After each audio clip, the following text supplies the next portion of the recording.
Donc nous allons commencer cette réunion. Je suis bien sûr heureux de recevoir Monsieur Jean-Louis Bal, donc président du syndicat des énergies renouvelables, auquel bien sûr je souhaite la bienvenue, ainsi qu'aux personnes qui l'accompagnent.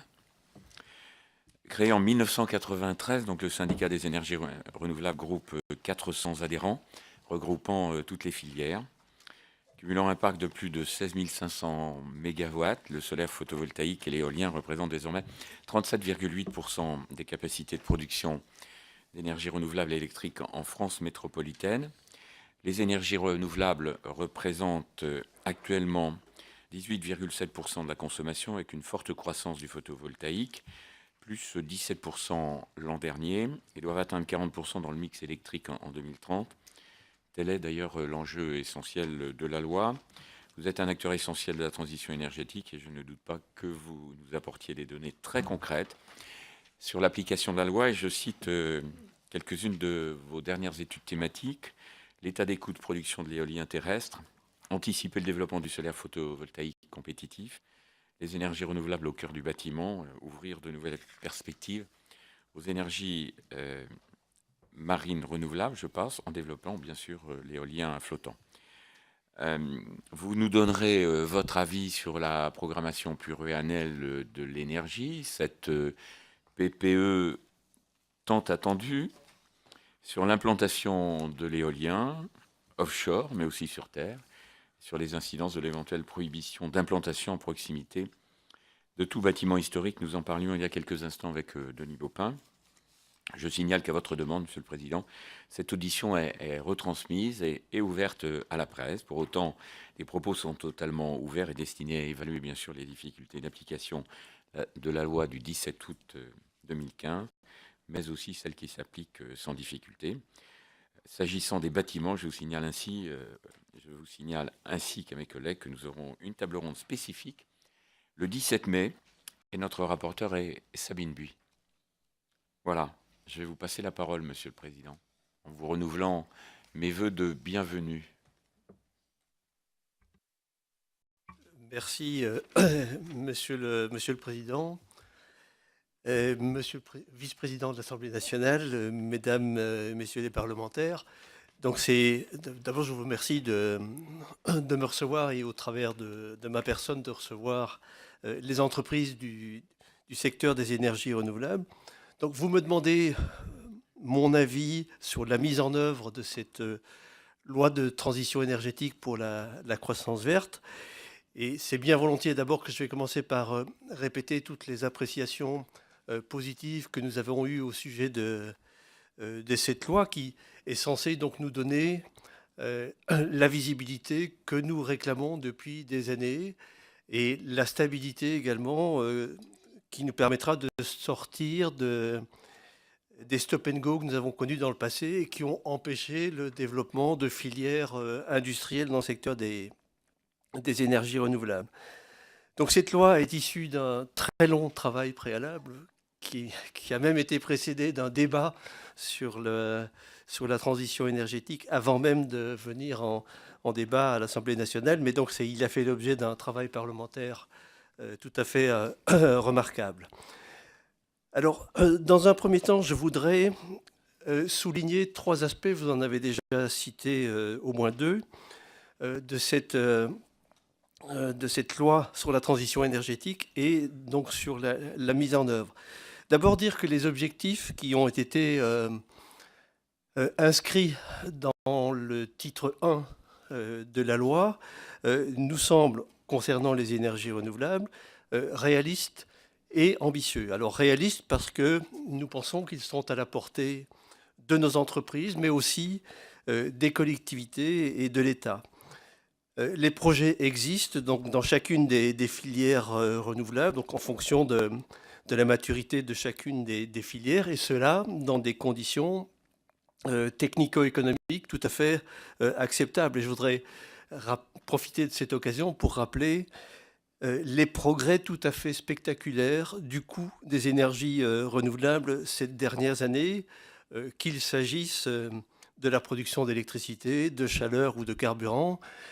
Et ces progrès sont particulièrement spectaculaires dans le domaine du solaire photovoltaïque et est en train de se produire la même spectaculaire régression des prix sur les batteries qui vont nous permettre de stocker ces énergies qui sont variables pour certaines d'entre elles. Ils sont ambitieux parce que passer de 15% aujourd'hui d'énergie renouvelable à 32% en 2030, ça ne se fait pas en claquant dans les doigts et cela devra mobiliser donc l'ensemble des parties prenantes. J'ai rappelé tout à l'heure l'engagement qui sera nécessaire à la fois des entreprises et des collectivités et de l'État, mais également donc de l'ensemble des citoyens. Alors pour que cette loi soit vraiment efficace avec les objectifs ambitieux et réalistes que je viens de citer, il est tout à fait nécessaire que l'on puisse sortir le plus rapidement possible cette fameuse programmation pluriannuelle de l'énergie, donc qui va transcrire les objectifs de 2030 dans une trajectoire 2018-2023 et pour chacune des filières, et pas seulement des trajectoires de développement des filières, mais également les trajectoires des outils financiers, des moyens financiers donc, qui seront mis par la collectivité. Et je voudrais donc dire que nous en avons absolument besoin et très rapidement, notamment parce qu'un certain nombre de filières sont dépendantes d'une programmation d'appel d'offres et qu'en l'absence de PPE, cette programmation d'appel d'offres n'est absolument pas basée donc, sur un socle juridique et donc d'éventuels appels d'offres à venir, je pense notamment à la filière du photovoltaïque, d'éventuels nouveaux appels d'offres pourraient être remis en cause. Donc, sans une sortie rapide de cette PPE, nous craignons donc un blocage de nos filières et un signal très négatif qui serait envoyé aux investisseurs et aux industriels. Je suis néanmoins optimiste sur le fait que cette PPE pourrait sortir assez rapidement. Nous en avons déjà vu des projets, au moins en ce qui concerne les énergies renouvelables. Et ce sont des projets donc, qui ont été présentés notamment en comité de suivi de la PPE donc, au mois de novembre dernier et qui, pour l'essentiel de nos filières, étaient tout à fait satisfaisants et correspondaient donc à l'ambition des objectifs de 2030. J'avais toutefois une réserve sur cette version du 19 novembre. C'est tout ce qui concerne les énergies marines renouvelables et particulièrement l'éolien offshore, où les objectifs affichés étaient insuffisamment ambitieux pour justifier les investissements industriels qui sont nécessaires pour les acteurs de la filière et pour qu'une filière française puisse se développer et rayonner donc, sur l'exportation. Donc, je pense qu'il est essentiel de rappeler donc, que les trajectoires PPE constituent à la fois donc, le meilleur moyen de tenir nos engagements européens dès 2020, mais également donc, de tenir les objectifs inscrits dans la loi en 2030 et de concourir à la réduction des émissions de gaz à effet de serre, les 40% de réduction donc, à l'horizon 2030. Donc nous recommandons vivement de procéder à la publication très rapide de cette programmation pluriannuelle de l'énergie nationale, donc pour donner de la visibilité au secteur et se donner les moyens de tenir les engagements de court et moyen terme. Je profite de ce point pour rappeler notre inquiétude forte vis-à-vis des exercices PPE qui sont conduits dans les zones non interconnectées.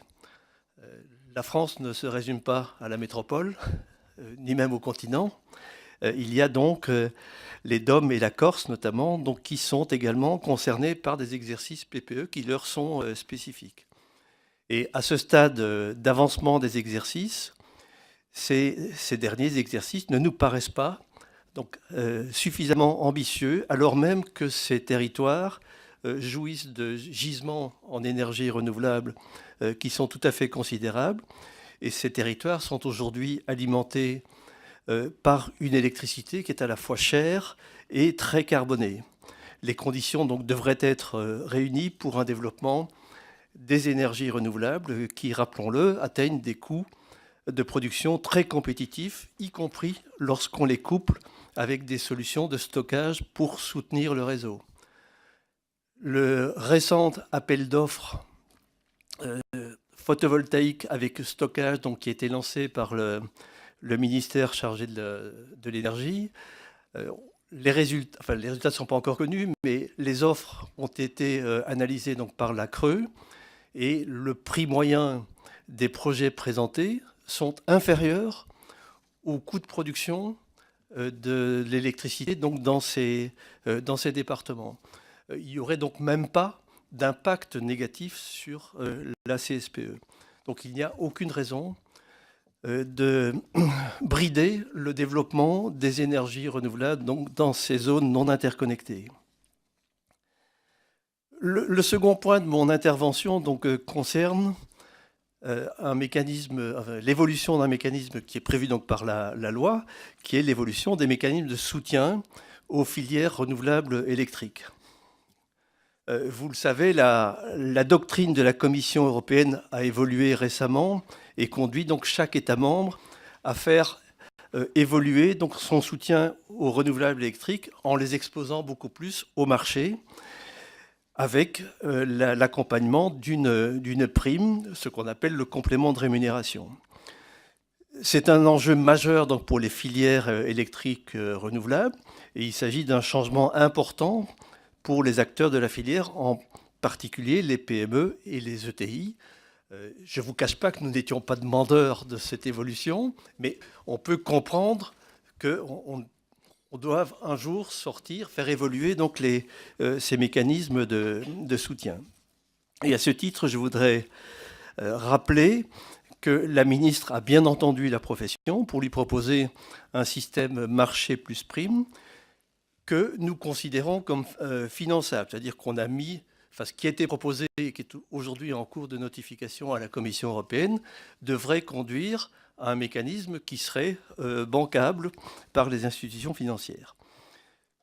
Les projets de texte que nous avons pu examiner, notamment donc, lors de leur passage en Conseil supérieur de l'énergie, sont la traduction fidèle des discussions amont que nous avions eues avec l'administration. Aujourd'hui, donc, nous attendons l'accord de la Commission européenne, donc saisie pour avis sur ces projets. Je saisis l'occasion sur ce point pour rappeler qu'une interprétation particulièrement rigoriste des lignes directrices de la Commission européenne par la Direction générale de la concurrence pourrait conduire à relativement court terme à mener à des appels d'offres dits à neutralité technologique, c'est-à-dire des appels d'offres indifférenciés mettant en compétition les différentes technologies renouvelables. Donc, si on met en compétition l'éolien, le solaire, l'éolien terrestre, le solaire photovoltaïque, la biomasse, etc., avec pour seul critère, celui qui est entrevu par la DG Concurrence, pour seul critère, donc le prix du kilowattheure fourni, la France n'aura plus la maîtrise de son bouquet énergétique. Donc cette approche n'est absolument pas souhaitable à bien des égards, pour des raisons de complémentarité de profil de production. Certaines filières produisent plus en été, d'autres plus en hiver. Pour des questions d'aménagement du territoire, mais aussi pour des questions industrielles, il nous paraît absolument nécessaire que la France, comme tout autre pays européen d'ailleurs, puisse continuer à porter des politiques de soutien filière par filière. Un mix énergétique donc, tire sa résilience de la nécessaire diversification des sources de production. Donc notre deuxième recommandation est de porter auprès de la Commission européenne et particulièrement de la DG Concurrence la vision de la nécessaire diversification passant par des politiques de soutien technologie par technologie. Le troisième aspect de mon intervention, c'est la simplification des procédures. Et vous avez évoqué tout à l'heure un amendement à la loi sur le patrimoine historique qui va dans le sens inverse.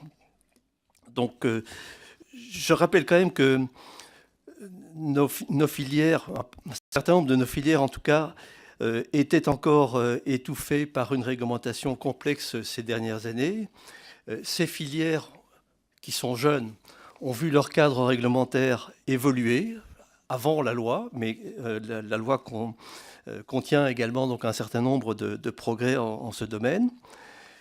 Et ces filières étaient étouffées parce que l'État, et c'est bien compréhensible, a longtemps tâtonné pour trouver les bonnes mesures et les bonnes modalités régulatoires.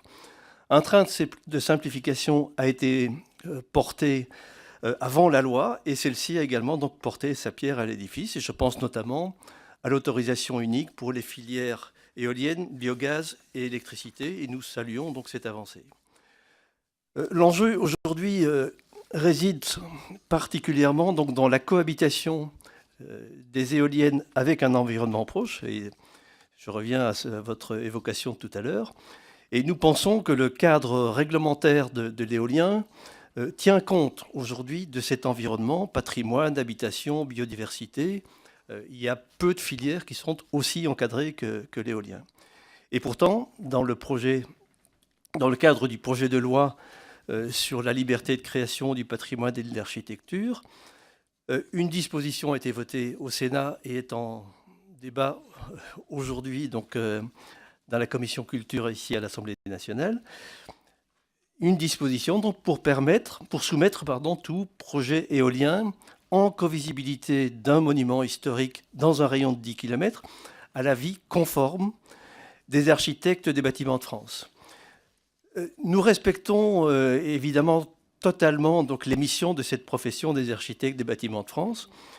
Il nous semble cependant qu'il est inconcevable de donner un droit de veto à l'architecte des bâtiments de France, d'autant plus qu'il existe plus de 44 000 monuments historiques dans notre pays.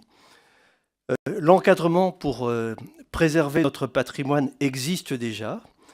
Il est absolument donc nécessaire de revenir sur cette disposition qui condamnerait donc le développement d'une forme de production d'énergie qui est tout à fait indispensable à l'atteinte de nos objectifs.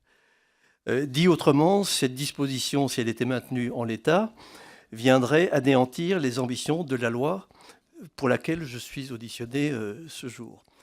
Et même un compromis, s'il ne serait pas une interdiction de développer l'éolien, serait néanmoins une complexification supplémentaire de l'encadrement.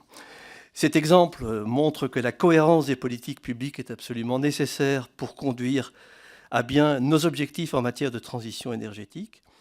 Et si chaque enjeu, je pense au patrimoine, est important, il ne faut pas oublier qu'après 15 ans de travail et de réflexion sur la réglementation éolienne, nous sommes aujourd'hui parvenus à trouver une position équilibrée qu'il convient de préserver.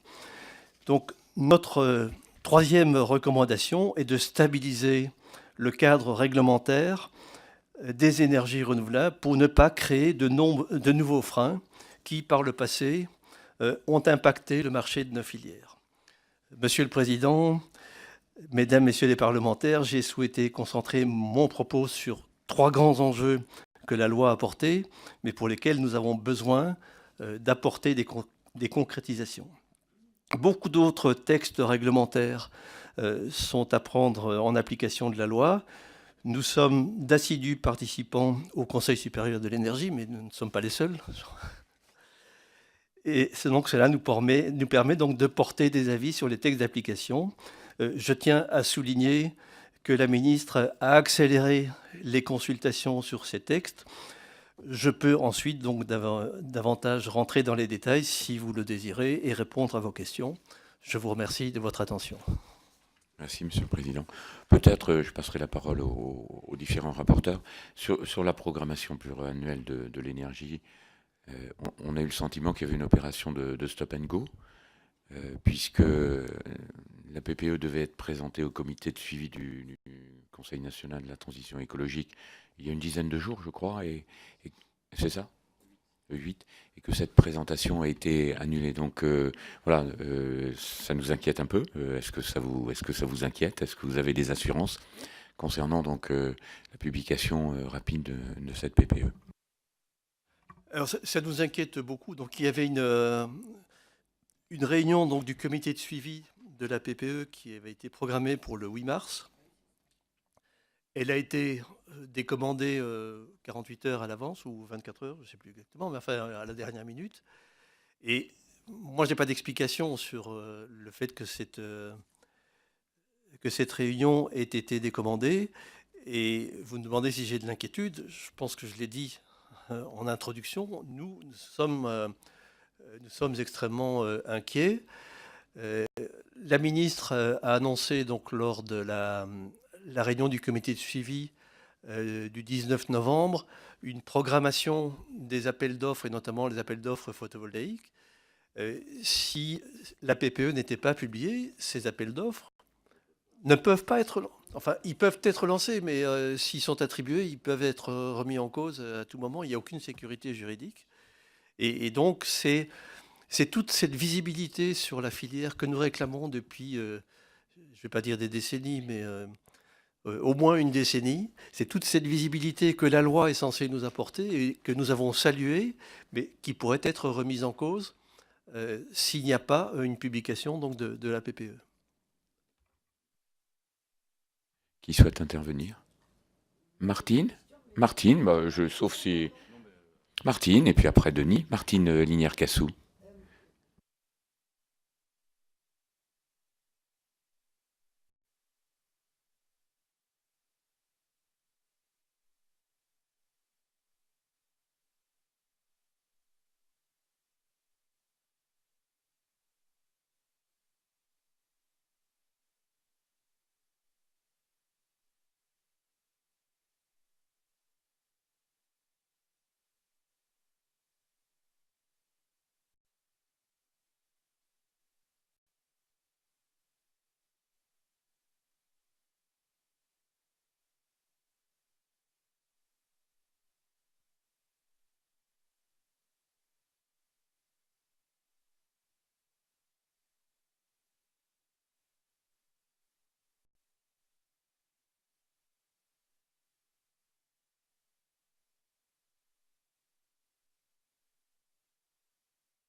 Monsieur le Président.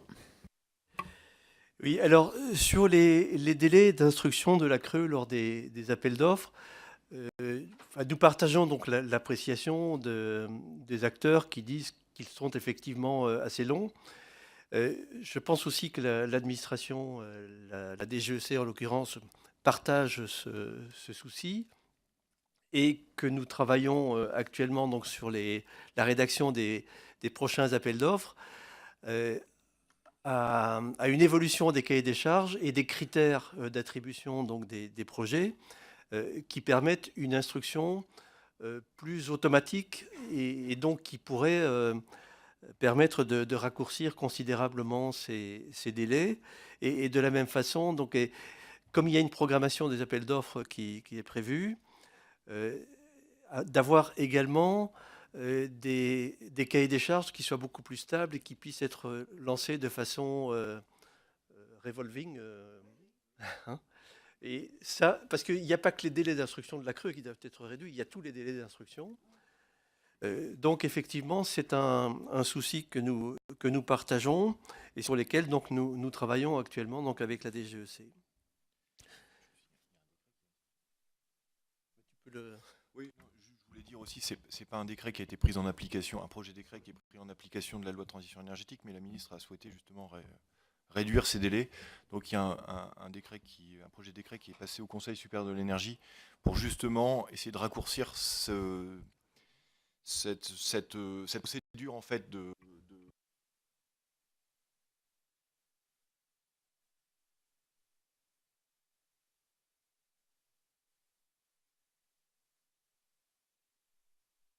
délai de publication d'ailleurs au journal officiel de l'Union européenne. Mais globalement, bon, ce texte ne porte pas encore ses fruits, hein, puisqu'il n'est pas publié. Il est passé récemment en consultation ANXE, mais on espère bien pouvoir réduire le délai d'instruction global. Et effectivement, comme le rappelait Jean-Louis Ball, le fait aussi qu'on ait une forme de redondance dans les critères d'appel d'offres avec une analyse de ces critères plus industriels devrait conduire à pouvoir réduire ces délais. Alors, votre deuxième question portait sur les seuils d'appel d'offres qui sont effectivement aujourd'hui plus bas que ceux qui sont recommandés par l'encadrement des aides d'État, donc publié par la Commission. Nous, effectivement, nous plaidons pour que le tarif ou le complément de rémunération soit appliqué, qu'on ne surinterprète pas donc les recommandations de la Commission européenne. En ce qui... écoutez, pour le moment, non.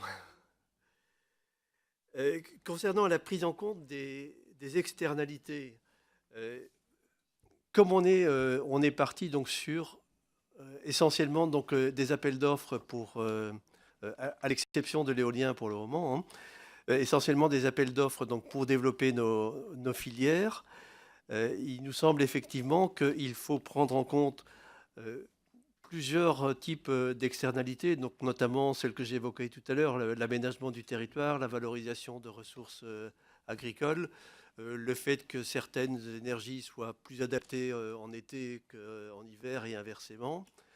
Donc tout ça, je pense qu'il faut le faire transparaître dans les cahiers des charges.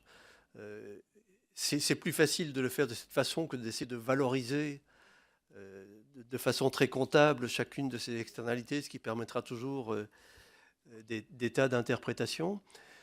Il faut toutefois souligner que dans les appels d'offres photovoltaïques, actuellement, il y a un critère qui prend en compte les externalités positives, qui est celui du bilan carbone des matériels utilisés. Donc, je pense que ça doit être une source d'inspiration pour les évolutions futures des cahiers des charges des appels d'offres. Merci, Monsieur le Président. Denis. Merci, Aupin. Monsieur le Président. Merci, Monsieur le Président du CER. J'en ai fait quelques sujets. Un juste pour l'information de tous, si vous pouviez nous dire combien il y a d'emplois dans l'énergie renouvelable en France aujourd'hui. Je pense que ça serait utile pour que chacun voit bien à quel point ce secteur est un secteur qui est important pour l'économie française. C'est pas en lien avec la loi, mais je pense que c'est toujours bien de le rappeler quand, dans une période où on se préoccupe beaucoup des emplois dans le domaine énergétique et qu'il y a certaines filières qui aujourd'hui ont malheureusement des plans de suppression d'emplois et quand d'autres recrutent, ce qui montre dans quel sens va le mouvement. Sur la PPE, vous nous avez dit donc votre satisfaction en dehors de l'éolien offshore globalement, hein, pour résumer par rapport aux ébauches que nous avions eues.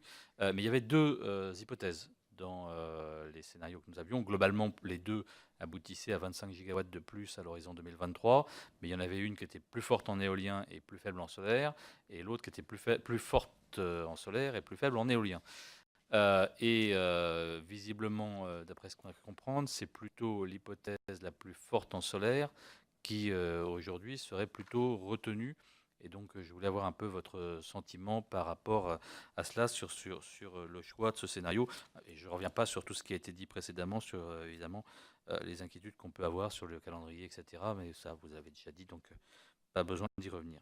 Sur cette question qui a été posée par Martine il y a quelques instants sur la question des seuils à partir desquels on met en place le complément de rémunération. Donc si je vous suis bien, quelque part, on est aujourd'hui dans une situation où la France a quelque part surtransposé la directive européenne, hein, en ce qui concerne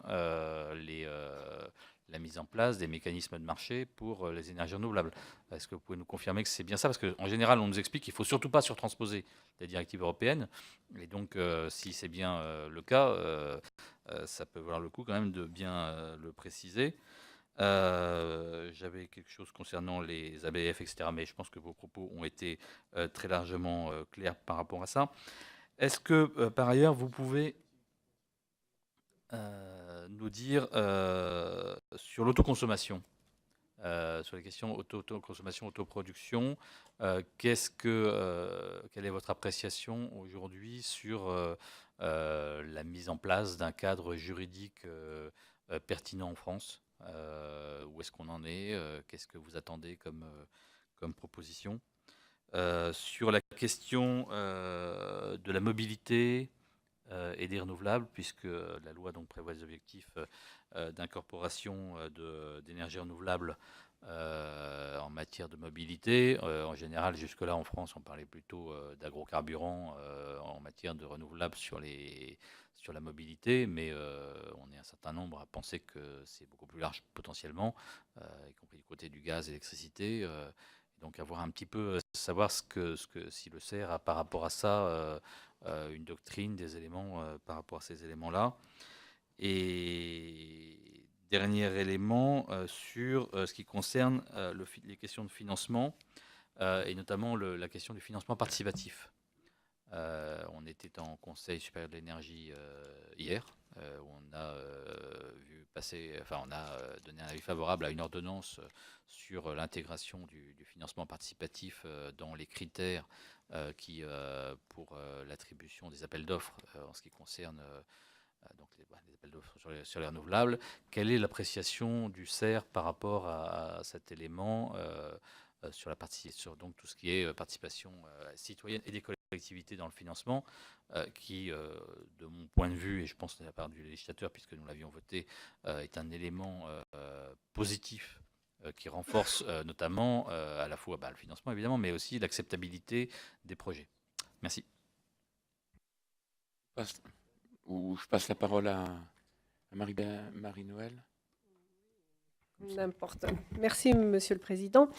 Monsieur le Président, oui, quelques questions. Alors, tout d'abord, j'avais une question relative au nouvel article 33 bis A, adopté en première lecture au Sénat, qui rend obligatoire l'avis de l'architecte des bâtiments de France. Vous y avez répondu, en tout cas donné votre appréciation dans votre introduction, donc j'y reviendrai pas. Et également sur le permis environnemental unique, où vous avez également donné votre avis. Alors, je m'attarderai plus particulièrement sur la question des outre-mer. Vous nous avez expliqué qu'il y avait un fort potentiel avec des coûts aujourd'hui relativement très, très abordables au regard des autres énergies.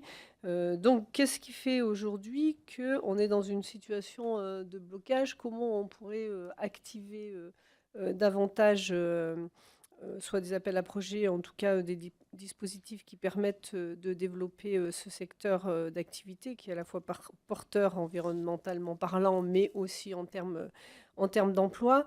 Et puis peut-être un zoom plus particulièrement sur la PPE de la Guyane, où on a un projet qui a été proposé pour 2016-2018 et 2019-2023, qui est paru en janvier 2016.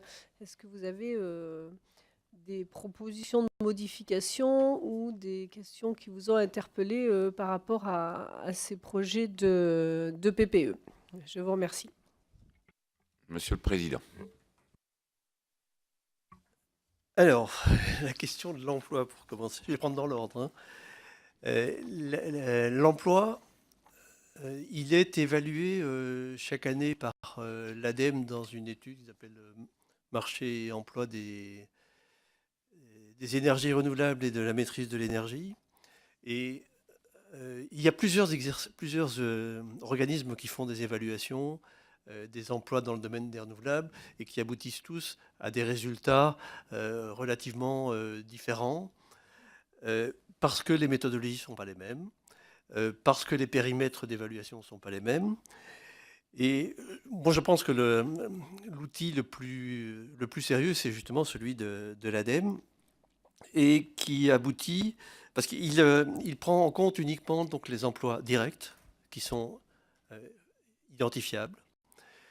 Il prend également en compte un certain nombre d'emplois indirects, mais lorsqu'ils sont clairement identifiables, c'est-à-dire que lorsque l'on sait que telle entreprise fabrique des roulements pour des éoliennes, quand c'est clairement identifiable, donc l'ADEME les inclut.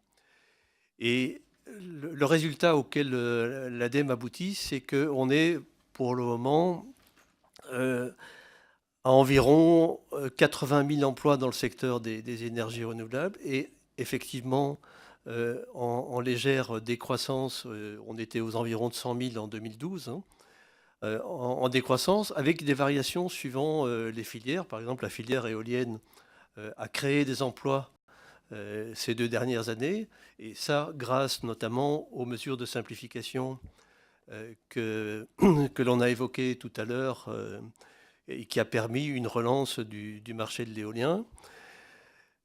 La filière photovoltaïque a détruit des emplois ces dernières années parce que les politiques de stop and go donc, ont conduit à une réduction progressive donc, du marché du photovoltaïque. Les perspectives, par contre, dans le photovoltaïque, si toutefois la programmation des appels d'offres que j'ai évoqués tout à l'heure est maintenue grâce à la publication de la PPE, les perspectives donc, dans la filière photovoltaïque sont excellentes. Avec nous, on a chiffré l'impact de la réalisation des appels d'offres à quelque chose comme 5000 emplois, à la fois dans l'industrie, donc dans la fabrication de panneaux ou d'autres éléments d'un système photovoltaïque. Donc les perspectives pourraient être bonnes si la PPE est bien publiée. Il y a d'autres secteurs où on a un certain nombre de difficultés. Je pense au secteur du chauffage au bois dans l'habitation individuelle, où le marché est en décroissance d'une vingtaine de % par an depuis 2 ans. Alors pour part dû au climat qui est trop clément, mais ça, je sais bien que l'Assemblée nationale n'a pas le pouvoir de changer le climat, en tout cas pas à court terme,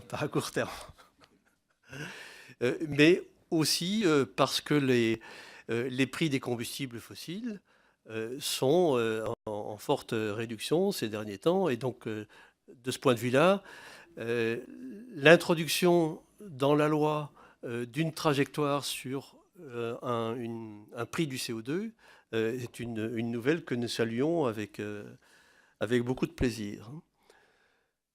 Voilà. Maintenant, il y a des évaluations différentes donc, de ces emplois si on comptabilise des emplois indirects, mais sur des bases un peu normatives. Mais je pense que le chiffre de l'ordre de 80 000 emplois actuellement donc, dans les énergies renouvelables, qui est certainement à majorer d'emplois indirects, mais qu'on ne peut pas mesurer, ce chiffre-là est le chiffre qui me paraît le plus pertinent. Concernant la deuxième question de M. Baupin, sur la PPE, donc les scénarios qui ont été présentés sur l'éolien terrestre et photovoltaïque au comité de suivi du 19 étaient effectivement assez différenciés. Donc un scénario bas, un scénario haut pour le photovoltaïque et un autre pour l'éolien terrestre. Lors du colloque du CER, donc le 4 février, Monsieur Laurent Michel, donc, qui est le directeur général de l'énergie et du climat, a annoncé des chiffres qui étaient quand même assez différents de ceux qui avaient été présentés donc, à la réunion du 19 novembre, avec des scénarios hauts et bas qui étaient beaucoup moins différenciés sur l'éolien et le photovoltaïque. et donc qui nous paraissait, nous, beaucoup plus satisfaisant. Sur des scénarios concernant l'éolien terrestre, on peut avoir toujours des scénarios très optimistes. Nous en sommes demandeurs, mais les problèmes que nous suspectons aujourd'hui, donc avec le projet de loi sur le patrimoine historique, nous amènent quand même à beaucoup de prudence sur les scénarios du futur, parce que le problème d'acceptabilité, entre guillemets, de l'éolien, il se posera toujours. On a beau afficher des scénarios très, très optimistes, il faut aussi derrière qu'on mette les moyens pour les réaliser. Et les moyens, c'est la simplification dont je parlais tout à l'heure. Sur le photovoltaïque, ce qui aurait pu brider les objectifs, c'est le coût. Or, le coût, on a vu lors du dernier appel d'offres qu'il avait considérablement diminué, puisqu'on est à des coûts moyens qui sont de l'ordre de 80 € du mégawattheure. Donc là aussi, la fourchette haute des scénarios pourrait être retenue. Sur les seuils, est-ce qu'on surtranspose? J'ai répondu tout à l'heure pour les appels d'offres, oui. Je pense qu'on pourrait se permettre d'avoir des systèmes tarifaires ou des systèmes de complément de rémunération guichets jusqu'à des niveaux plus élevés. Par contre, je ne pense pas qu'on ait aujourd'hui l'intention de surtransposer, que l'administration ait l'intention de surtransposer sur le mode de rémunération. Il y a deux choses dans l'encadrement. Donc il y a à partir de quel moment on est obligé d'avoir le modèle marché plus complément de rémunération, et le seuil à partir duquel on est obligé de passer par des appels d'offres.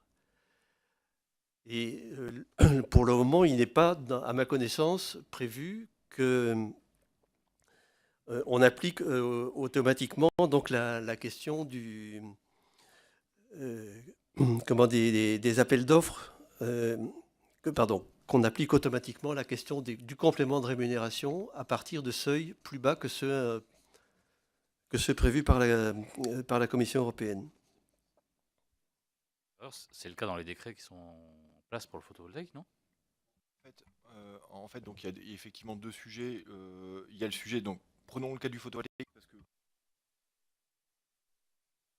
des seuils ne se posent pas tellement pour le cas des autres filières, parce que l'éolien aujourd'hui a une dérogation. Et concernant la méthanisation, il y a un débat sur un seuil de déclenchement à 300 kW ou à 500 kW. Concernant en revanche le solaire photovoltaïque, vous avez un système de soutien qui est basé sur de l'obligation d'achat guichet, donc tarifaire, entre 0 et 100 kW. Aujourd'hui, entre 100 kW et 250 kW, un système d'appel d'offres, mais qui distribue de l'obligation d'achat, et au-dessus de 250 kW, un système d'appel d'offres qui, dans l'avenir, pour le prochain appel d'offres, va distribuer du complément de rémunération. Effectivement, on pourrait, et nous y serions favorables, remonter ce seuil de 250 kW à 500 kW pour qu'on ait des appels d'offres sur des...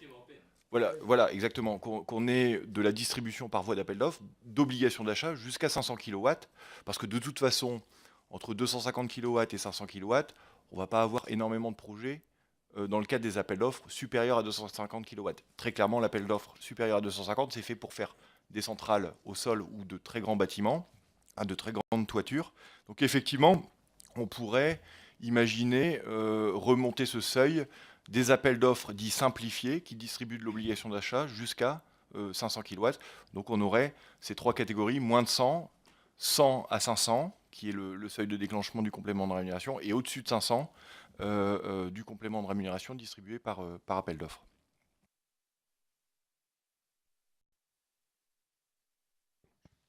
Oui, j'entends bien ce que vous dites, mais alors, je ne comprends pas tout à fait bien, puisque d'une part, vous dites que vous seriez favorable à ce qu'on relève le seuil pour ces appels d'offres. Et d'autre part, vous dites finalement ça ne changerait pas grand-chose parce qu'entre 250 et 500, il n'y a pas tant de projets que ça. Donc en fait, qu'est-ce qui est bloquant s'il n'y a pas tant de projets que ça entre 250 et 500? Alors, en fait, si vous remontez le seuil de l'appel d'offres simplifié, qui actuellement est 100, 250 à 100, 500, là vous susciterez des projets entre 250 et 500. Mais aujourd'hui, comme le seuil de l'appel d'offres à complément de rémunération se situe au-dessus de 250 kW, forcément, là, vous n'êtes pas très enclin de faire des projets à 270 kW sous complément de rémunération, alors que vous pouvez faire 2 projets à 250 kW en obligation d'achat. Donc en fait, remonter ce seuil-là offrirait à l'appel d'offres simplifié plus de possibilités et plus de projets éligibles, en fait, en quelque sorte. Et de 100 à 500 kilowatts, c'est évidemment plus favorable pour des installations sur bâtiment, les plus grandes installations étant plutôt fléchées sur les centrales au sol. Alors, je continue la liste sur autoconsommation, autoproduction. C'est vrai qu'on n'a pas beaucoup avancé depuis le groupe de travail qui avait été mis en place en 2014 donc par la DGEC. Il y a beaucoup de questions qui se posent sur l'autoconsommation. Je pense que l'autoconsommation, elle est en train de se développer de façon spontanée et qu'il conviendrait de l'encadrer, non pas pour la brider, mais il peut effectivement y avoir des conséquences. Et donc, l'intention, enfin, ce que nous avions suggéré donc, dans le groupe de travail et qui avait été repris dans les conclusions par la DGEC, c'était de commencer par lancer un appel d'offres pour faire émerger donc, des projets de démonstration sur l'autoconsommation et pouvoir, à partir de là, évaluer toutes les conséquences que ça peut avoir en termes juridiques, en termes de coûts de réseau ou d'économie de réseau. Maintenant, à ma connaissance, l'administration n'a pas encore eu le temps, en tout cas n'a pas pu consacrer beaucoup de temps à préparer cet appel d'offres.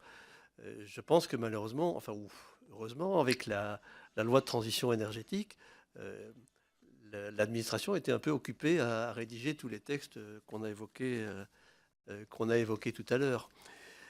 Depuis que ce rapport a été rédigé, il y a un facteur qui a beaucoup évolué, alors il y a à la fois le coût du module photovoltaïque, mais il y a aussi surtout le coût du stockage de l'électricité et qui pourrait complètement faire revoir la conception de l'autoconsommation où sur certains bâtiments tertiaires, on pourrait avoir le réseau uniquement en espèce de secours à une installation qui serait relativement autonome. Et là, ça poserait le problème de l'utilisation du réseau et de la diminution donc, de la rémunération des gestionnaires de réseau. Donc il y a vraiment une question à étudier de près. Cette apparition du stockage de l'énergie de plus en plus compétitif, je pense que ça va avoir aussi des conséquences sur la conception de l'autoconsommation chez les particuliers. Donc dans le résidentiel, là, l'économie est beaucoup plus loin parce que le type de consommation dans l'habitat est beaucoup moins en phase avec l'ensoleillement. Donc c'est surtout le soir et le matin qu'on a des consommations. Mais le stockage peut quand même faire évoluer beaucoup cette appréciation.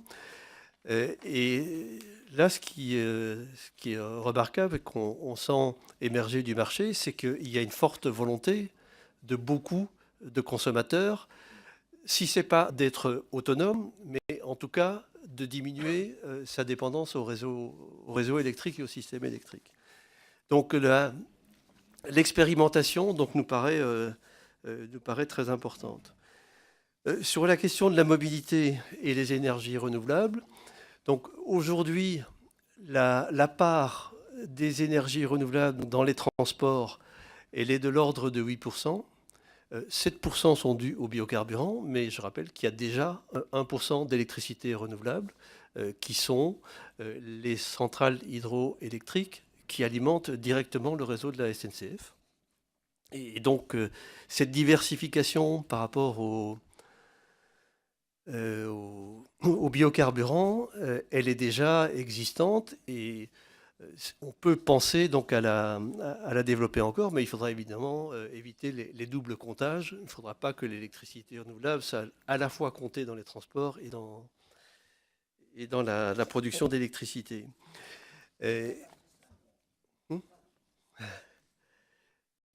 Les progrès encore à faire dans la part des renouvelables dans la mobilité, ils sont à attendre donc de ce qu'on appelle les biocarburants avancés, pour lequel donc nous sommes en attente d'une définition claire de ces biocarburants avancés. Et je pense que ce qu'on attend aussi, c'est que les investissements qui ont été réalisés jusqu'à ce jour dans les biocarburants de première génération, que ces investissements qui sont lourds, qui sont de l'ordre de 2 milliards, ne soient pas remis en cause donc, par la PPE à venir.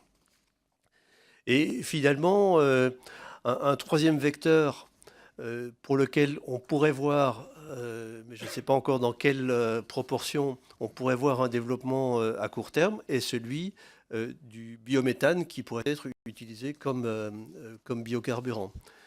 Dans les premiers projets de PPE qu'on a vus, c'est une possibilité qui était évoquée, mais qui n'était pas chiffrée à ma connaissance. Et il faut quand même reconnaître qu'on a très peu d'expérience dans le secteur aujourd'hui et que ça paraît difficile d'avancer un chiffre. Sur la question du financement participatif, donc nous étions déjà exprimés à l'époque lorsque la notion avait été introduite dans la loi, nous étions très favorables à la facilitation du financement participatif, mais pas à une obligation à recourir au financement participatif qui aurait encore un peu alourdi donc les différentes procédures. L'introduction du financement participatif dans les appels d'offres, donc nous n'y sommes pas opposés. Par contre, il faudra regarder pratiquement donc, dans les cahiers des charges les modalités pratiques d'application pour voir dans quelle mesure, lorsqu'un lauréat, un postulant remet sa proposition, est-ce qu'il est déjà en mesure d'apporter des garanties sur le fait que le financement sera participatif ou non? Est-ce qu'il aura déjà bouclé son montage financier? Donc il y a un certain nombre de modalités pratiques à regarder de près, mais donc globalement, donc nous sommes effectivement favorables au financement participatif qui ne peut que renforcer donc l'adhésion des populations et des collectivités au développement des énergies renouvelables. Alors, Madame Battistel a évoqué donc l'article 33 bis A, je ne vais pas y revenir, le permis unique. Alors, l'outre-mer, les blocages jusqu'à présent étaient motivés principalement donc, sur l'électricité renouvelable dont l'accroissement vient essentiellement des énergies variables que sont l'éolien et le photovoltaïque. Et donc, par arrêté, l'État a imposé une limitation à 30% donc, de pénétration en puissance instantanée du solaire photovoltaïque et de l'éolien. Pourcentage qui était tout à fait empirique. Il n'y a aucune étude qui détermine avec précision ce pourcentage qui est variable d'un système électrique à un autre, suivant la flexibilité des moyens complémentaires. Alors, il est effectivement à l'étude de remonter département par département donc ce pourcentage. Pour le moment, ça n'a pas encore abouti. Mais ce qui va complètement débloquer la situation et permettre un développement beaucoup plus dynamique des renouvelables dans l'outre-mer, c'est ce que j'ai évoqué tout à l'heure sur le coût de l'électricité photovoltaïque, mais également éolienne, couplée à du stockage batterie, avec lesquels donc on arrive aujourd'hui à des prix, des tarifs qui sont remis, qui sont inférieurs au coût de production moyen d'EDF. Alors évidemment, ça varie d'un département à l'autre, mais donc il y a là des perspectives de développement, et d'autant plus qu'on peut coupler cela à des démarches type réseau intelligent, gestion de la demande, qui pourraient nous permettre de développer tout un savoir-faire qui serait ensuite largement exportable dans beaucoup d'autres îles dans le monde, mais également à très moyen terme, exportable des DOM ou réimportable, si je peux dire, en métropole. Il y a toute une expérimentation, un développement de savoir-faire que l'on pourrait mener dans ces territoires d'outre-mer pour ensuite les appliquer sur le continent. Quant à la PPE Guyane, donc moi je n'en connais pas les détails, mais il semblerait que c'est une des plus conformes à la loi qui a été publiée jusqu'à ce jour.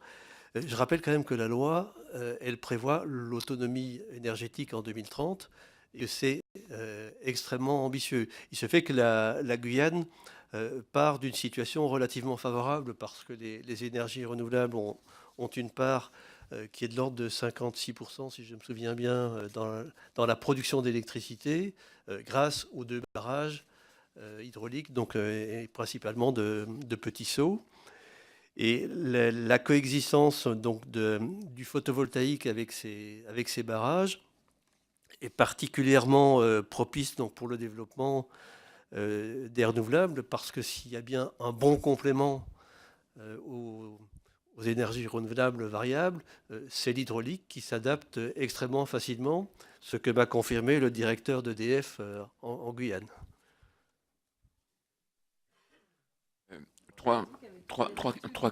Vous avez terminé, Monsieur le Président? Oui. Trois questions complémentaires. On parlait de PPE. Comment vous voyez l'évolution de la consommation d'électricité? Parce qu'il faudra, dans le temps, adapter notre production à la consommation d'électricité. Donc j'aimerais avoir un peu votre sentiment sur l'évolution de la consommation d'électricité, on va dire à l'horizon 2030. La diminution du prix de l'électricité sur le marché de gros. On nous parle d'un prix de marché de gros de l'ordre de 28 € le mégawatt heure. Quelles en sont les conséquences pour vous et pour le secteur des énergies renouvelables? Et puis en ce qui concerne donc l'amendement porté dans le cadre de la commission de la loi patrimoine. Aujourd'hui, là c'est plutôt une demande d'information. Aujourd'hui, il y a un certain nombre de projets éoliens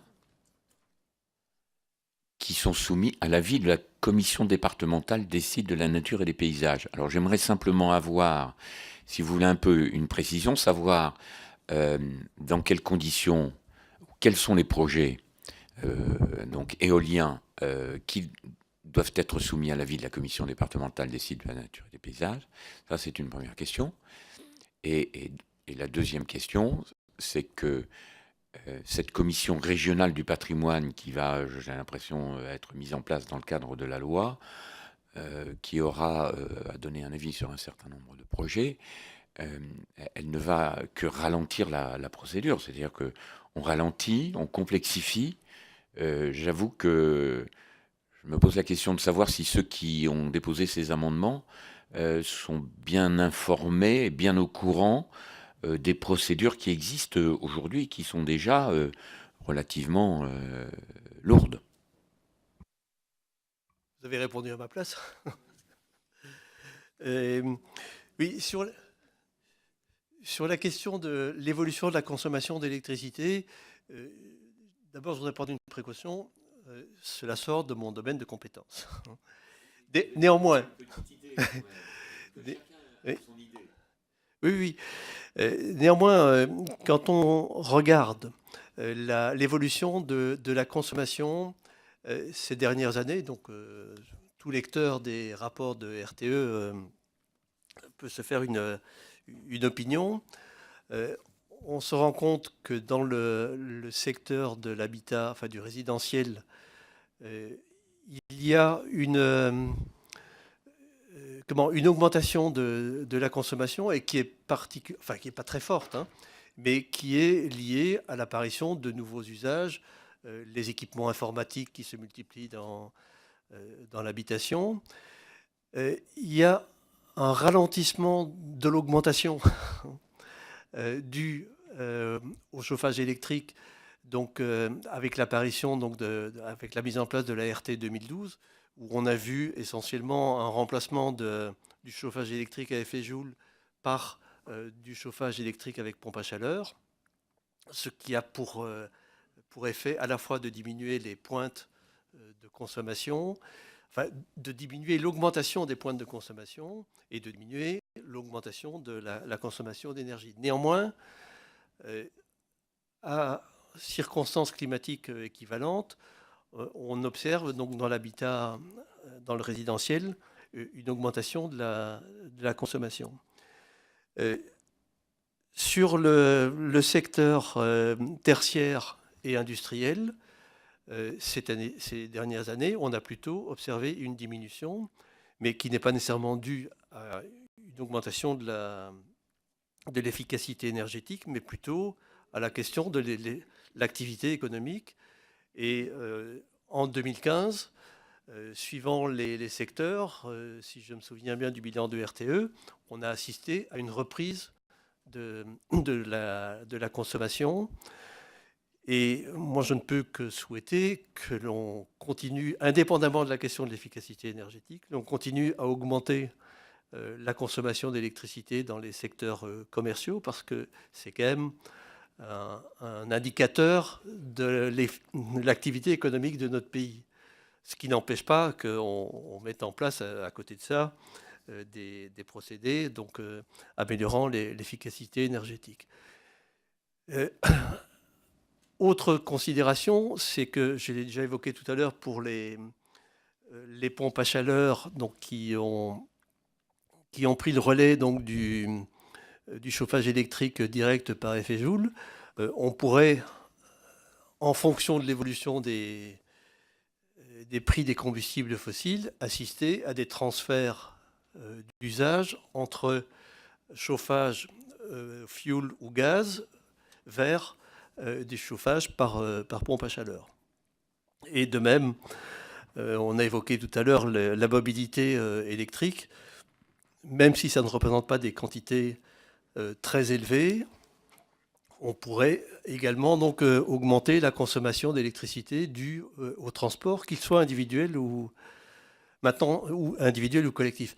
Maintenant, ayant dit ça, je ne vous ai pas apporté de chiffres, mais je pense qu'on va quand même dans un contexte de diminution globale de la consommation d'énergie, assister à une augmentation légère de la consommation d'électricité. Mais encore une fois, je vous ai répondu en sortant de mon domaine de compétences. Et deuxième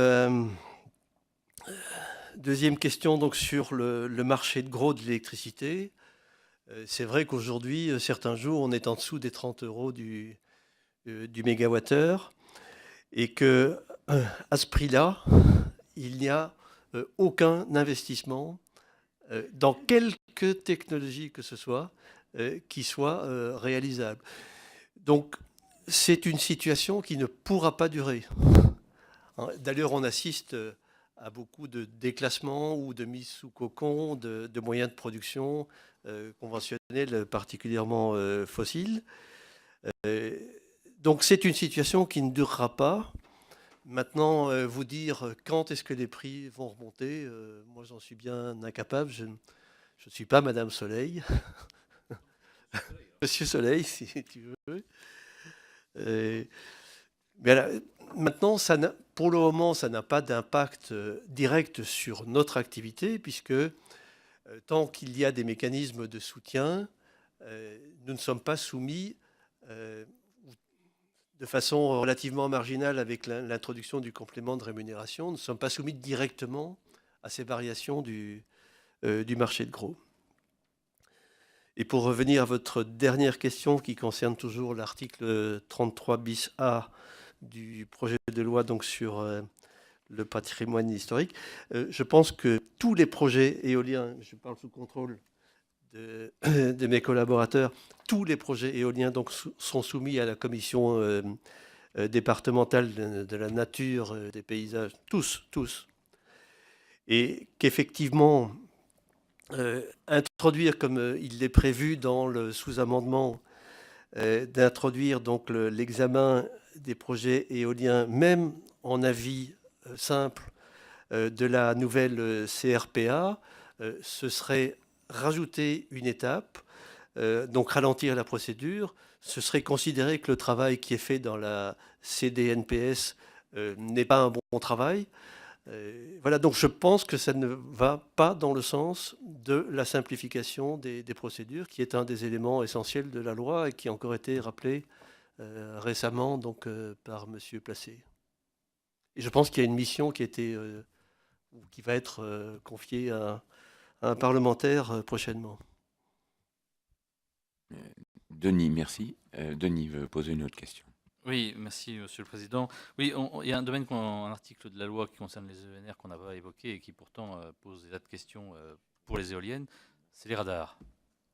C'est la question militaire. Est-ce qu'il y a aujourd'hui des avancées? Est-ce que vous avez, vous, des contacts avec le ministère de la Défense, avec l'armée, etc., pour essayer de débloquer un certain nombre de sites ou de règles en général sur ce sujet? Est-ce qu'il y a des idées dont vous pourrez nous faire part pour essayer de faire progresser ce dossier? Tout le monde est conscient qu'évidemment, il y a des nécessités pour la défense. Hein, il ne s'agit pas de faire de démagogie en la matière, mais en même temps il n'y a pas forcément, il peut y avoir des situations dans lesquelles on pourrait peut-être trouver des compromis qui n'entraveraient pas le travail normal du secteur militaire sans pour autant, qui permettrait de débloquer certains dossiers d'éoliennes. Est-ce que vous avez des... Moi, ce que je peux vous dire, monsieur le député, c'est que effectivement, en application de la loi de transition énergétique pour la croissance verte, il est prévu d'étudier et d'examiner donc un projet de décret régissant les règles de cohabitation entre les éoliennes et les radars. Le pré-projet qui nous a été soumis est complètement inacceptable de notre point de vue. Il élargit les distances d'impossibilité de cohabitation entre éoliennes et radars et durcit les critères dans les distances autorisées.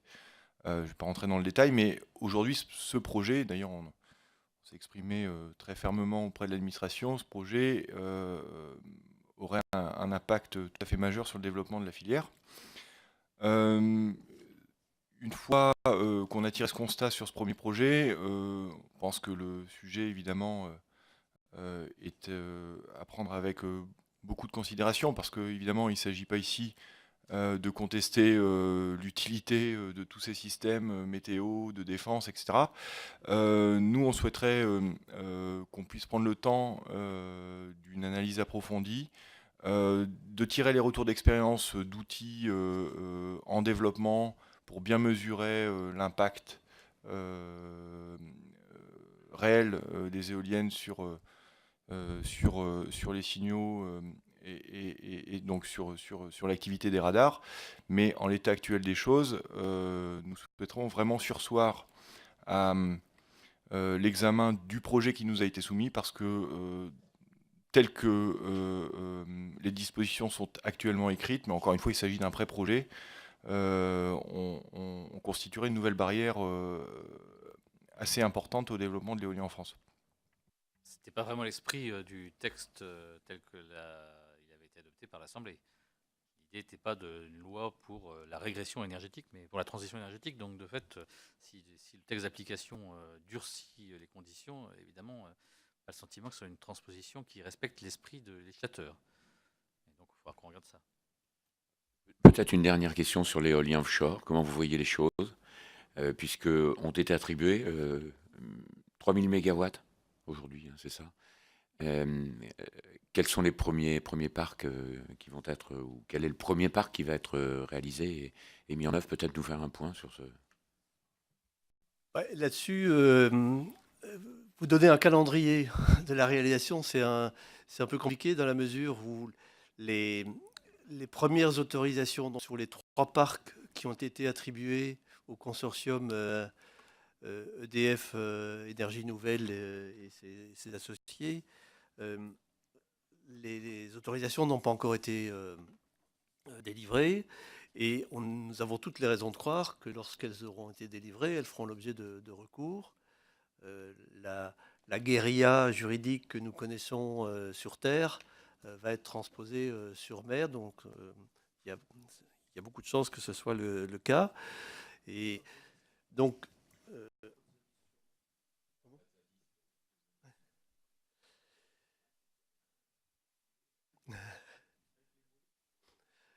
ouais, normalement, ces projets devraient pouvoir être réalisés pour 2018. Maintenant, en fonction des recours, ce sera probablement plutôt 2020. Donc, ce seront les 3 premiers projets donc, qui pourraient être réalisés, sachant que les suivants ont été attribués plus tard, à l'exception de celui de Saint-Brieuc, qui a fait l'objet d'un changement technique et donc pour lequel il y a un délai supplémentaire. Mais donc, en principe, sous réserve des recours éventuels, donc les 3 premiers projets devraient être ceux de Courseulles, Fécamp et Saint-Nazaire. Oui. Et après, donc, nous attendons le lancement d'un 3e appel d'offres parce que les usines qui ont été créées ou qui vont être créées ont besoin, non pas d'avoir un approvisionnement, enfin un débouché garanti, mais en tout cas d'une opportunité de déboucher.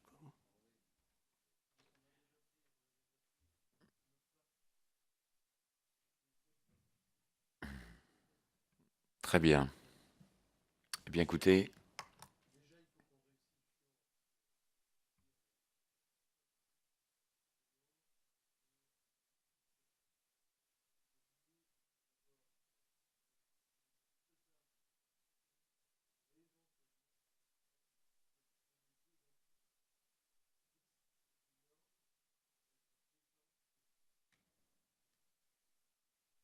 Ils sont loin des côtes.